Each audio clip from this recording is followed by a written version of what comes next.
Hello, hello. Yeah, I won't be on the stage. I'll be on the floor with the audience. So please give me mic all around. Hi, good morning, everybody. And let me bring my audience, my panelists here.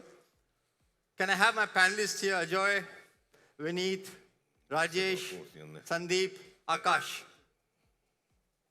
I know all of you would have got your booklets. You would have known the panelists. You would have read about their backgrounds. I'm not going to spend time introducing them because we just have some 40 minutes. Please.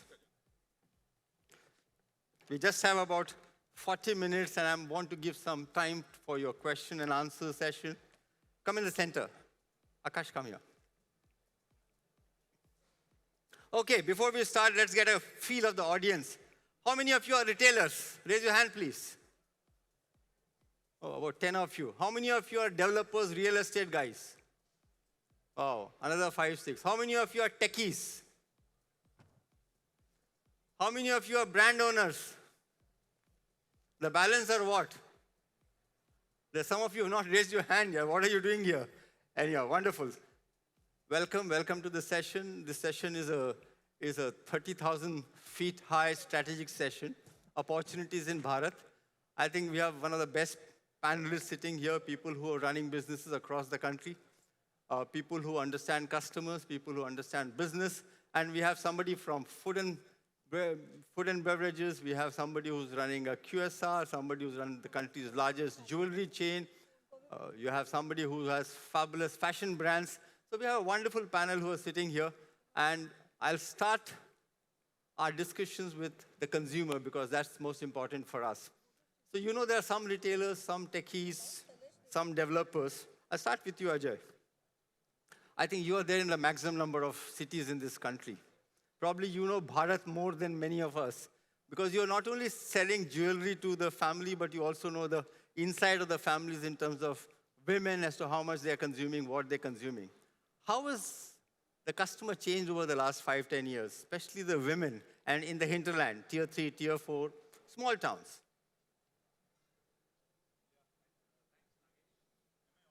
Give a little more volume there, please. Mike? Yeah, better. Yeah, go ahead. Yeah, hi. Thanks, Nagesh.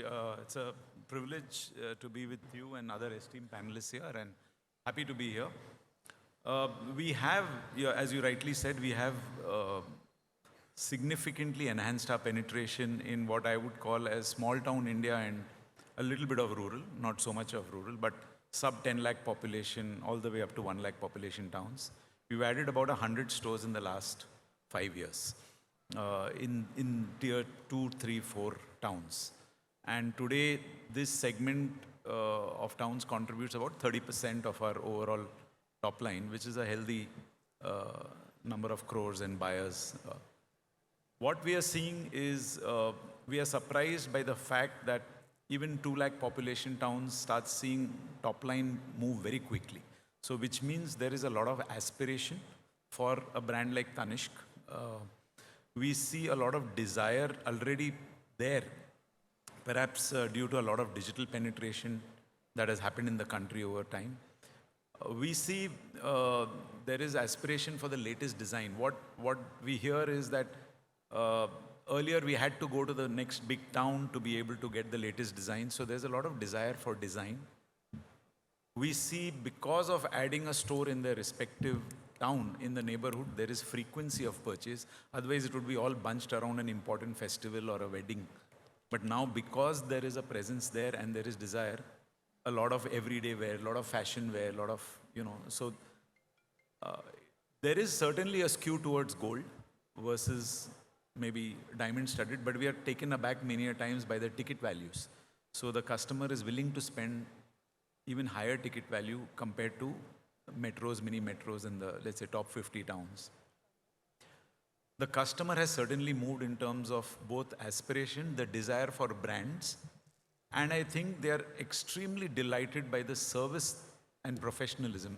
They're expecting professionalism, but they're delighted by the service, if you're able to give them service of a certain. And I think this is changing at a rapid pace, including our, if I see local players also, they are upgrading the quality of store ambience, the quality of service, and even policies for transparency. Not just because we are there, I think the customer is ready and seeking that. Just tell me one thing. If it is not very, very confidential, what will be an average customer's purchase in a 100,000 population town? In a 100,000 population town, we have seen a dispersion of, on an average customer purchase in a year, Yep. maybe a lakh and a half to a lakh, maybe even 50,000. The dispersion could be 50,000 to 1.5 lakhs at the mode. And it will be the same for a million population town? Yeah, pretty much. I mean, maybe 10, 20% lower, but not that much far off. For a wedding purchase, it could be even higher. Yeah. And we see greater traction for wedding contribution in smaller towns. Wow. So I think it's a very interesting fact. When we are talking of Bharat and we were talking of India, I mean, we have this perception that Bharat is probably that poor India, or Bharat is probably the India which is still growing. But here is an example of a town or a small town which has only 100,000 population, and a town which has 1 million population. Those of our guests who are more used to millions and billions, and you have $1,000 to $2,000 purchase. An average purchase would be about more than 1,000. I would say about $1,000 purchase. So that's the consumption, and this is in small town, which is the aspiring India. I love the fact of aspiring India, whether it's small town or big town. Sandeep, coming to you, you are selling food and groceries and all kinds of merchandise in your JioMart. Is the aspiration there also the same? Are people in the smaller towns buying premium products? For example, they'll be buying Dove, will they be buying Saffola, will they be buying organic foods? Or is it that small town behavior on consumption is still very different than the big town? It's rapidly changing. It's rapidly changing, Nagesh. So what we observed is, I'll answer this Bring the mic a little closer to you. Yeah. Is this better? This is better, no? Yep. So I'll try and talk about this in 2 layers. The first layer is just the sheer adoption of e-commerce, right? Because I'm JioMart and we are doing e-commerce. I'll talk about that. That is penetrating at a breakneck speed. Numbers that we've never seen before. Obviously, with the advent of 4G, now 5G, entering tier 2, tier 3 geographies across India, the adoption for internet and hence e-commerce is rapidly growing. And number 2, like you said, right, premiumization is at an all-time high. A phenomenon that was limited to tier 1 metros for the last decade or so. A lot of luxury brands have been introduced. The premiumization effect has been rapidly growing in tier 1, tier 2 cities also. Right now, for JioMart, 2/3 of our sale come from tier 2 plus cities. Significant. So, Sandeep, just a quick question. What's happening to the mindset? It is the OTT platforms which has changed? Is it the online content which has changed? What is making their mindset shift towards premiumization in a tier 2, tier 3 cities? I think you answered the question yourself. I think digitalization at multiple fronts is helping this change, right? One is access to products. Imagine a decade ago, a tier 2 city or a tier 3 city would not have showrooms that we just spoke about, did not have stores, did not have access to it. There were small kirana shops if you wanted grocery. There used to be 1 or 2 stores selling fashion clothes, and that would be catering to the masses, right? If you want a premium fashion apparel, or you want to buy electronics which is premium, right? You wouldn't have access to it, even if you had the intent to. Right now what's happened is, one, the awareness for the brand, awareness for the benefits of a particular brand or a particular premium product has grown, awareness has grown. People are watching it, like you said, on OTT content. People are seeing the usage of this. And social media coming, social commerce happening, the access to information and hence access to product has grown. With access to product via online, people are just buying it. Now they have access to something they didn't have earlier. Vineet, what surprises me is, whatever be the GDP of the country, 3 trillion, whatever, the per capita is still around $2,200, okay? And per capita is spread all across. 60% of India is still maybe below that. How are the people consuming? Where is the money coming from, even in a 100,000 town, to spend this kind of amount? I mean, is India rich and Bharat poor? Or is India all across Bharat and there's nothing called poor and rich? What's your experience of the kind of consumption that's happening? Questions to me? Yes. So I think I agree to all the people in the panel. I think the exposure to digital is changing. And I think I'll say it the other way, and a lot of people might not like it. I think the Bharat is richer than India because they are not in debt. I think if you are in the urban part of the world, you are all in debt, right? So spending power is a very large challenge. So in the Bharat, I think it's not as much of debt. It's all about saving economic money still and buying for it, right? We use more credit cards to rotate money. I don't think the Bharat is rotating money as of now. So I think they're buying maybe few times, but their aspiration to buy a brand is much larger. And hence, this premiumization of the whole category across board is happening because of digital exposure. So anyone who wants to buy today wants to prefer to buy a brand. Like even in jewelry, Tanishq is a brand by itself. So they rather buy a brand than buy a brand, a store from a local guy. The same we are seeing in our category also. In fact, in the smaller towns, our ticket sizes or the ASPs are sometimes higher than even main towns because the consumer's availability of brand is limited. So whoever are the early adapters of fashion, who are people who are fashionable, who are ahead, they are ready to spend that money. Discount does matter because they are still a little more value conscious than here. But I think the main thing here all about is now value for money. Even if you're premiumized, are you giving the value for money to the consumer? And I think that's what is changing Bharat. And I think the sheer number of customers that are available and the number of brands are less. So I think that is helping Bharat grow for brands like us. And I think we are spending a lot more today. If I have to put a ratio, our business in Bharat and main towns will be 50-50. And we are growing. And rapidly. based on population, I mean, the number of people who buy in Bharat must be much more as a percentage. Their spend must be much higher. Less number of people spending more. Yes, that's what I said. We don't get tons of footfalls there, right? Our conversions are far better. Our basket quantities are better. But in a smaller town, in a bigger town, you have more options. So they want to go and spend in many more brands compared to what we are seeing in Bharat. So I think that is... Ajay, you wanted to say something? Yeah. So I think, Nagesh, I think the money was always there. It's not that Bharat is poor and India is rich. Migration of labor results in enough poor people sitting in India in the way you've defined it. I think the opportunity, because once you go to that market, you realize that customers are there and they want. Earlier, they would have to travel. Secondly, competitive intensity relatively is lesser because the quality of number of brands, number of opportunities that they have to spend. So the share of wallet can really improve. So I think the money was always there. Availability is what's driving it. Yeah, in fact, interesting. Those of you who read books, there's a book which Rama Bijapurkar has launched, Lilliput Land. Please have a look at that. It talks very, very deep insights into consumer behavior in India. And it's a fabulous book to read. And I think she has a session between today and tomorrow. Rajesh, coming to you. Chai is a chai is a chai is a chai. Am I right? Not exactly. Not exactly. So maybe it is not. Okay, how is chai in Bharat different than in India? How are people consuming so differently? I mean, I never thought, I mean, if even today you go to Calcutta, you get a cooler chai for some 10 bucks or something, and you really enjoy that. But people are willing to spend 150, 200 rupees for a chai. What is it? For those of you, chai is tea, yeah? What is it that is making this kind of consumption come through? And you were talking in the morning, I mean, young people get up in the morning, they don't want to make tea for themselves. They want to buy from you. Absolutely. So what is it that you're seeing in these consumers? So one very interesting trend that we see, and I think we had a couple of the panelists also talk about that. Vineet was speaking about it. The younger generation is one which has grown up on social media, right? So earlier it was like an individual who was living in a Lucknow would take aspiration from Delhi, or someone who was living in a Jalandhar would possibly take aspiration from a Delhi. Today, everybody is equally exposed to that latest European cafe concept or that latest Korean bubble tea concept. So it's a generation which is growing up in a much more globalized world, much more aware, much more aspiration which comes out of it because of that desire to be a part of certain lifestyles. And also sharing a lot more, also that pressure of experiencing more, maximizing every moment. So I think in that terms, there is definitely a lot of movement towards instant gratification.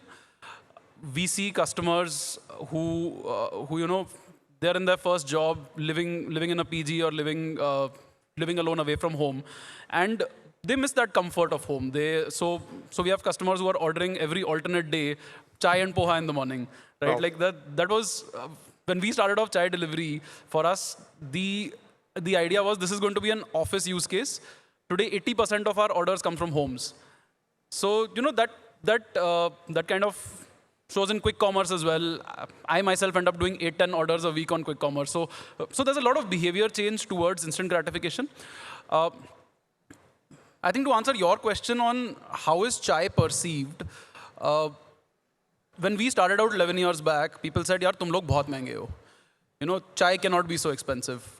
Today, any kind of survey we do, we are rated as possibly the highest value for money cafe brand out there. Wow. Because this is what people have over a period of time accepted that, look, I want a great chai, I want a great experience, and I'm willing to get that delivered to my house, which I'm going to get in 20 minutes. And I would rather do that as opposed to making that chai myself because I don't have the time for it. And this behavior is the same whether it's a small city or a big city? So we are present in relatively smaller number of small cities. We're only 7 cities right now. And our 200 store presence is across those 7 Let's cities. take Mumbai. Is the behavior the same in Thane, Borivali, Kandivali, Vasai, Kalyan? Yes, very similar. Very similar. I think this is a very important statement he has made, and all our panelists are saying, don't look at Bharat as separate. Look at Bharat, India in the same. Just look for the customers who are actually shopping in these places, and customers who are aspiring, and customers who are willing to change, and customers who are getting influenced by the internet and the social media. Wow. Akash, you have supermarkets in smaller towns in Maharashtra. Tell me about the customer behavior. How old is your chain?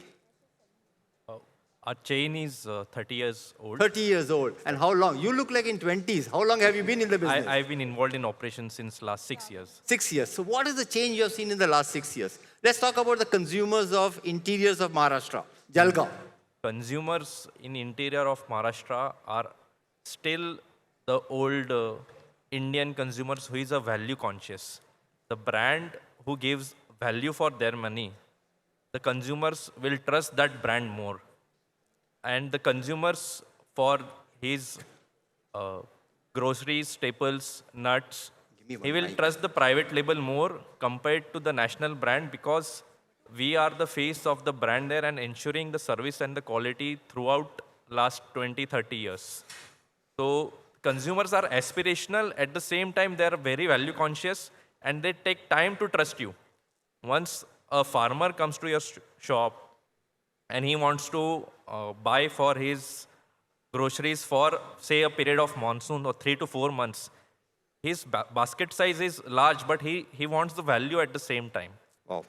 So they are still value conscious. They are still aspirational. They are, the basket has changed in last 5 years. They are trying new brands, but which are providing value to them. So tell me, if you look at the consumer and look at the men versus women shopping, do you still have a lot of women coming into your supermarkets and shopping, or it's only the men who come and shop? 80% shoppers are women.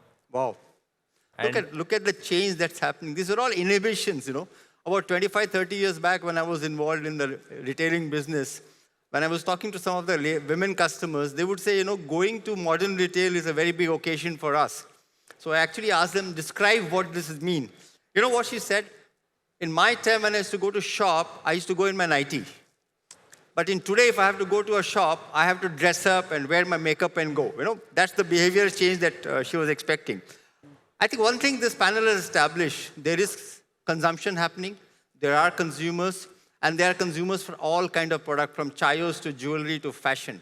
Before I go on to the next one, what is on top of your mind as an audience? Is there something which is either a problem or an opportunity or something that you want to know about India and Bharat and opportunities? Any one person? Then I'll probably move the panel discussion in helping you try to get the answer. Yes, please. Thank you. I'm really curious how the consumers are viewing homegrown brands versus international brands. Yep. So where the premiumization is coming, is that only coming from international brands, or our homegrown brands are also being seen as more and more premium? Wonderful. We'll take that up. Anybody else has some thought? Yeah. Yeah. Keep it quick and short. Thanks. I think I just have one question. Are we over-glorifying Bharat? My perspective and question is, what is the profitability of store in the tier 3 and above versus tier 1? And what's the time frame in which you achieve break-even? Wonderful. Okay.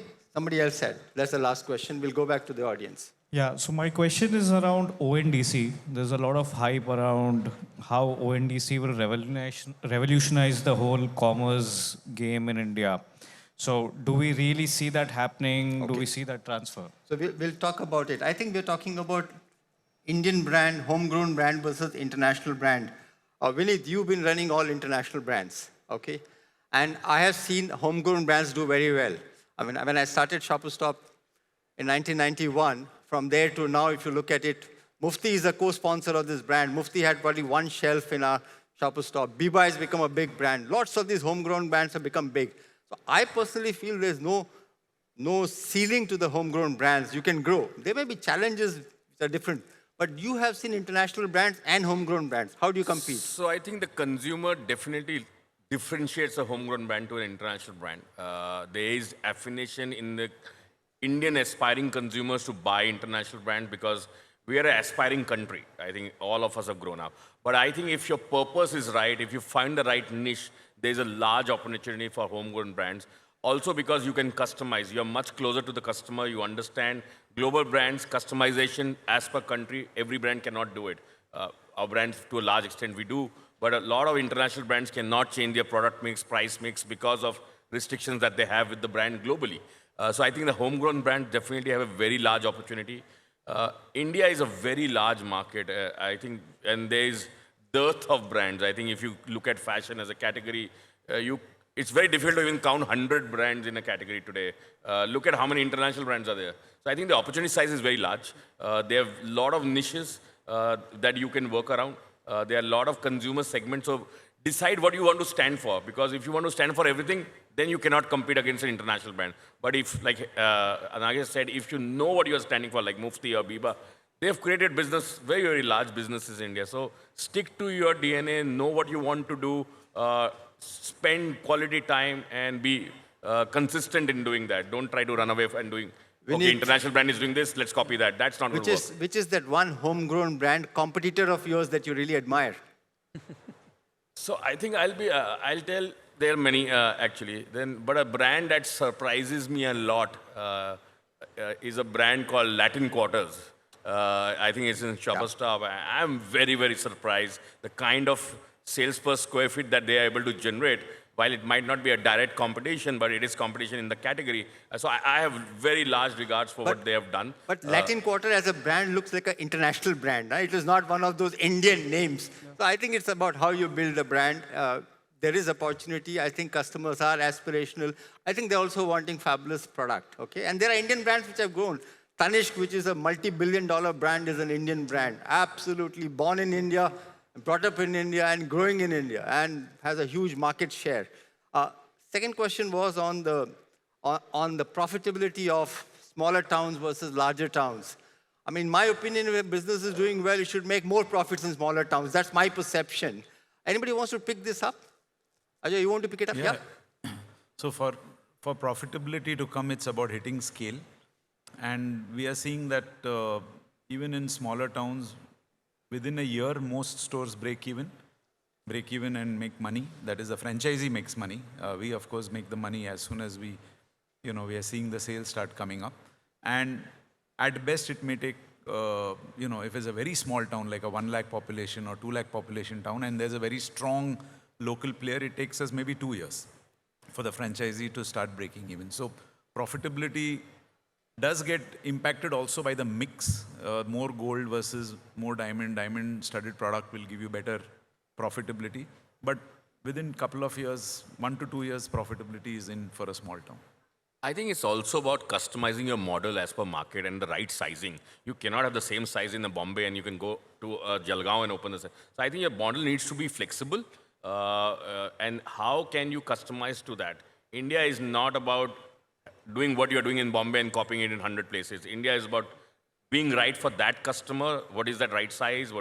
And I'm sure, I think Bharat can be more profitable than India. I agree especially with because you, of the rental issues, cost of operating. I think is bang on the point. Let me share an example of, I have gone through, I was part of a concept called Hypercity, which was one of the largest boxes in this country. It was amongst the top 100 boxes in the world in terms of hypermarkets. We opened in Mumbai, and it was 120,000 square feet. And fabulous, it was doing 200 crores and very, very profitable. And then we thought, oh, this is a fabulous model we'll take it to every place.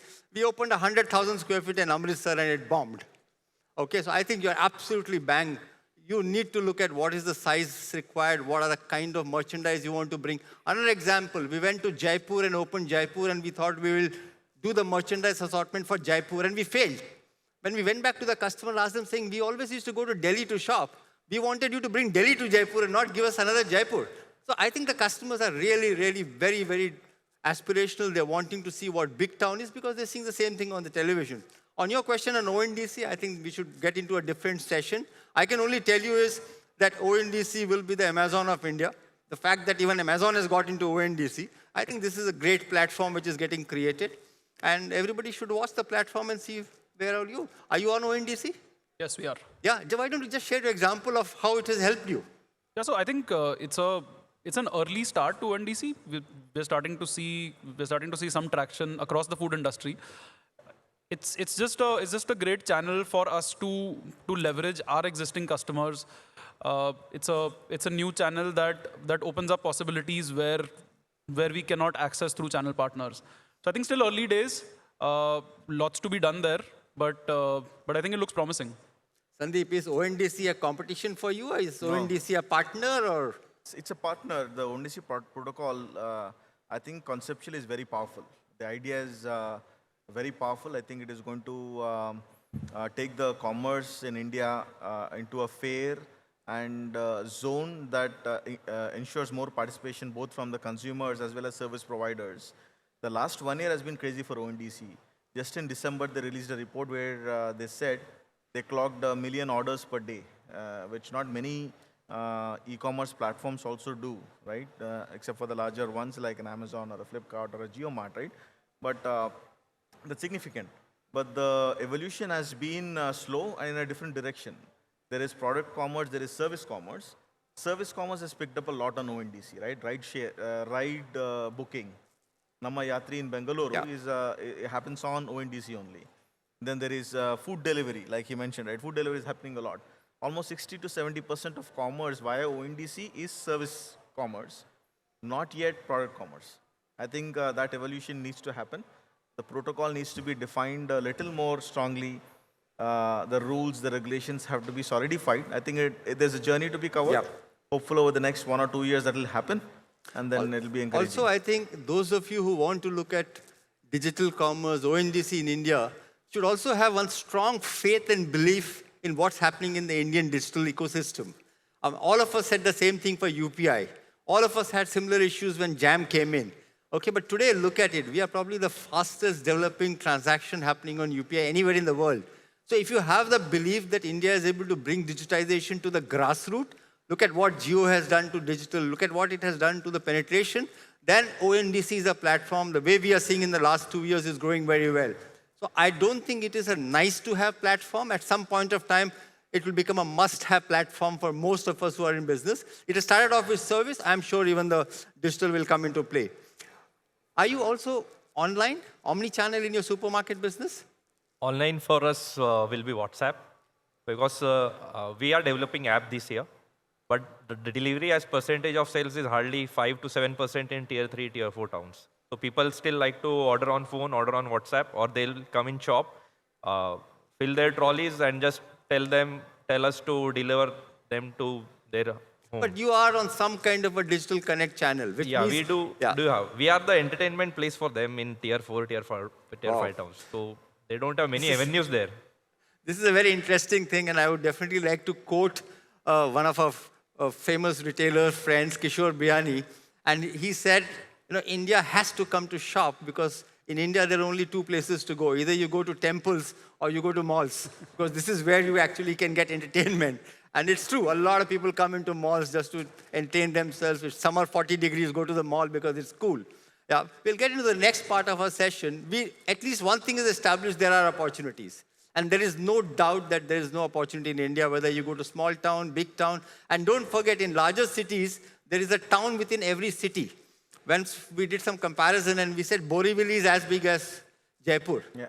Okay, Thane is maybe much bigger than Lucknow or equivalent to Lucknow. So when you look at India, please don't look at India as tier 1 cities and tier 2 or tier 3. There is a microcosm of each tier within a large tier. So you can be in India and you can still be in any part of the Europe. In Mumbai and you can be any part of the Europe. So look at India from that perspective. Now, if you have opportunities, there is business. And if there is business, there is growth. But for all this, you require talent and people. Okay, next session, I want to spend 5 minutes with the team. If you can grow, are there talent at the top level available? Or you think we have to still groom them to reach the stage? Because we don't have too many billion-dollar corporations, too many billion-dollar retailers, maybe just a few of them. Top talent, talent on the front end to serve the customer. Are they available, or we have to make them? Or you think this is a long journey that we have to go through? Ajay, from you. So top talent, I think, in general, there is a opportunity and a dearth. I mean, they don't have to be based in the respective markets. But yes, for talent to move, for us to exploit the opportunity, let's say in Bihar, we have 35 towns in which we are present in Bihar. So we actually look at Bihar and Jharkhand as one cluster by itself. It's a region.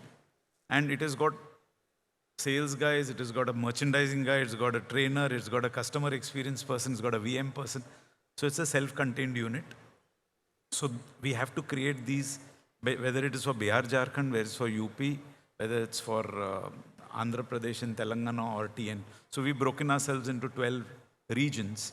And how can we ensure that they're complete by themselves? So that is the talent that is needed. At the store level, when you certainly go to a 1 lakh, 2 lakh, 3 lakh or 4 lakh population town, there is a need to be able to groom and train them.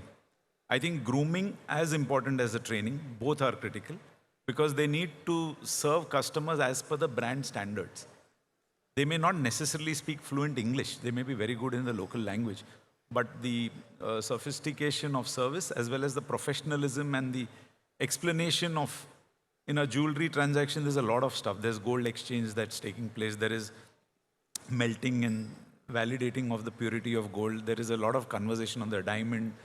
There is a lot of conversation on the exchange value in the future or the golden harvest scheme. So it is a fairly complex exercise. And I must say that it is needing, but it is not that in the top tier towns, talent is readily available. Very often, attrition is much higher in the top. So once you do a good job in developing the talent, spending at least a month and a half training and grooming that talent, maybe through other stores. And we have to go down to those markets to train. You can't say you come to Delhi or you come to the next district headquarter town. You need to go closest there and train. Get local talent. Yeah, we have to get local talent and we have to develop them. I think it is a long lead time something I want to add activity. to this. But you know what I'll add here? It takes about a few months to get the right talent team in place, but it also takes sometimes 5 to 6 months to build the right property. For us, build to suit is very important. So it's quite possible that the moment you start building to suit the property, you start looking for talent. A couple of perspectives on this. I think Lenskart faced this problem when they were scaling up. They couldn't find enough trained optometrists to be able to do an eye checkup at their store. So they invested into that Lenskart Academy, kind of invested into training people to get them ready for that. So I think at scale there is a requirement to invest into that right level of talent. The second perspective is that at the end of the day, your store experience or your brand experience is very unique to you. So bringing in that right cultural element, investing into that. I was speaking to somebody at Indigo a few days back, and they were talking about how they have 90 days before an individual actually goes on board the flight. So it's a 90-day training program to incorporate culture. I think increasingly as we want to differentiate ourselves as retailers, I think investing into that early period of cultural integration is going to be very important. I would totally agree. In fact, I'll give you 2 incidences. Since the trust that I run also skills people both with disability and women, and we actually train them for 30, 45 days before they go into the industry. So we have 2 sets of retailers. Somebody who just takes a person and puts them onto the job in 3 days' time. And we have retailers who spend 25 to 30 days. And my question to all retailers is, you spend 10,000 rupees per square foot on capex before you open a store. How much money do you spend on OPEX to train a person before you start the store. Okay, the numbers are very, very small. So if there is opportunity, if there is local talent available, I think it is important for you to invest in the talent. Most companies spend a lot of money on investment on head office stuff, but if you're able to really put money on the front office and actually train them and skill them, I think they'll retain. The second is the attrition. When we go back, I talk to these kids saying, why do you leave the jobs? They say, if we have to grow, somebody has to invest in us to develop. And when we go and talk to the retailers, they say, you know, these guys leave every few months, so why should I invest? It's a chicken and egg. You have to take a call, but if you're building a brand, like Rajesh said, if you're building a culture, I don't think you have an option not to invest. All the best brands in the country have all invested very, very heavily on the last mile connect, and I think we need to really do that. That's an important part. I have another 5 minutes. I want to come back to the panel. Anybody else has a question in mind which has been bothering you? You won't get a panel like this. Anybody has? Yeah, please. Go ahead, I can listen to you. I'll repeat your. Yeah. Yeah, before going to a business, you do an R&D in that state or like city? Do you research the city before you go and enter the city? What is the process by which you decide to enter a particular city or a particular location? Any one of you? Yep. Go ahead, go ahead. I think any market, when you enter, you obviously have to size the market right. You have to also look at the consumer, how much can afford your brands, what is the amount of consumers that are available. So we look at multiple data. I think it's easy now more because banking data is very easily available. You can look at that. You know the amount of people who are employed. So all those ratios definitely help. Penetration of cars, automobiles is a very, very good data to look at before entering the towns. For us, we majorly go with shopping malls. 90% of our stores are shopping malls. So I think the infrastructure that the shopping mall creates makes more sense for us. And hence, that's a very large criteria for us entering a market. But in smaller markets, it's purely looking at all these parameters before deciding to invest. Also, some places we open shop-in-shops much before. So we have a lot more data available to see what kind of numbers are we doing and can a retail store make sense. So it depends on many parameters before you decide to enter a store. But you know, one thing I can add is, at one point, right, say 20 years ago, any brand, any setup that wants to expand, go into a new city, had to do research afresh. But right now, everything's done. Everything's available, right? For example, a person who wants to put a Pizza Hut does not need to do research. Find the nearest, where the next Domino's is, go and put a Pizza Hut there, right? That's how the industry has evolved, right? There are so many brands. I'm sure Ajoy would agree. There is adjacency, right? There is a DMart. Beside a DMart, you will find a Smart Bazaar, right? In that vicinity, right? So that's how the landscape has evolved. There's not much research required. You will find everything online. If you are looking to expand, then you'll have sufficient resources online. This is very interesting. You know, you create the market. You go to a location and create the market. You have a Domino's, next to that you have a KFC. But you know, there are other challenges I must share. Like Vineet said, you find a great mall happening, go and get into the mall. But you don't know there's another mall happening next door. I mean, we've had situations where you go to the mall and say, this city can take only one mall. This is the only plot available. Next to that is a hospital. It will never be a mall. And somebody decides to demolish the hospital and open up a mall there. So you have two malls next to each other and competing. But yes, I think there's a lot of data and a lot of insight available today to really take this on. Okay, before I get into the last segment, there is opportunity, there is talent available. Is there enough capital, enough resources available to start a business or grow a business? Fortunately, here we have two people who come from very large global houses and Indian houses. So hopefully the capital is available to them. In fact, 3 of them. And there are 2 of them which are family and a venture capital backed. Let me start with you, Rajesh. Tomorrow, if suppose you have 190 stores? Yes. So you have 190 and suddenly you say, I can open another 200. Will you get the capital immediately? If not, how will you approach that? If 200 is a guaranteed opportunity for you. So thankfully, in the last 6-7 years, we've had access through VC funds, PE funds to adequate capital. I think global investors want to invest into India, and global investors also realize that there are very few brands which are available, especially in food, the number of 500 crore brands, you can literally count them on your fingertips. So for a nation of this size, people really want to invest. Of course, it goes through funding cycles. So I think just getting to a critical mass and becoming profitable, that is the key, so that you can sustain. You're not dependent on external funding.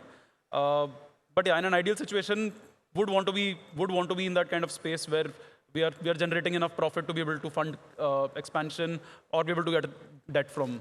Are there any aspiring entrepreneurs in this hall? Anybody who wants to start a venture, start a business, start retail, start a brand? No?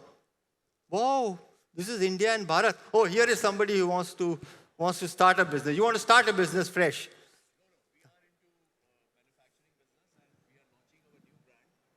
Okay. So you are in the manufacturing business. Are you short of capital or there's enough money? You have enough money. He's got enough money, Rajesh. You can also ask him if he wants to lend you some more money on that. Yeah. Anybody else who wants to comment on capital? What about you, Akash? You have six supermarkets? Yeah, we have approximately 10 supermarkets in our family.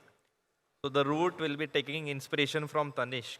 Like our brand name is known in our region in 100 kilometers, 3 districts. Take up local partners, joint venture with them, and then expand.